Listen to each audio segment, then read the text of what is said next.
ఈ ఓసిడి అనేది అసలుకి ఎందుకు వస్తుంది, ఎలా డెవలప్ అవుతుంది?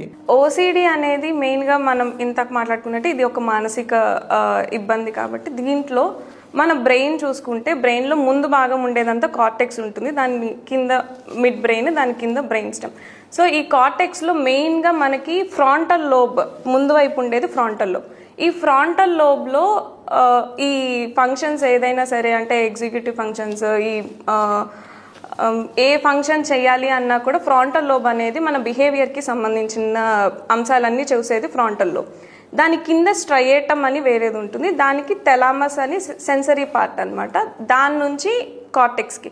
సో ఇలా కార్టికో స్ట్రయేటో థలామో కార్టికల్ సర్క్యూట్ అని ఒకటి ఉంటుంది. ఇది మెయిన్ ఇబ్బంది ఓసిడిలో చూస్తాం అనమాట. ఇందులో ఇబ్బంది అంటే ఇది ఎక్సెసివ్గా సర్క్యూట్ తిరుగుతూ ఉంటే, కంటిన్యూస్గా తిరుగుతూ ఉంటే దానికి ఓసిడి సిమ్టమ్స్ వస్తాయి.